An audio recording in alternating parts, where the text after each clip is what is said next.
How to use the internet on a computer without Wi-Fi. If your computer doesn't have Wi-Fi, you can easily share your phone's internet connection with it. Let's begin. Connect your phone to the computer using a USB data cable.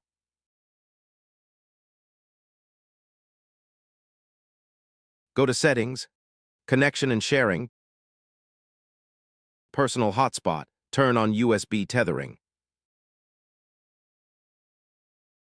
You can see the Ethernet icon on the taskbar. That means the internet is connected and working properly.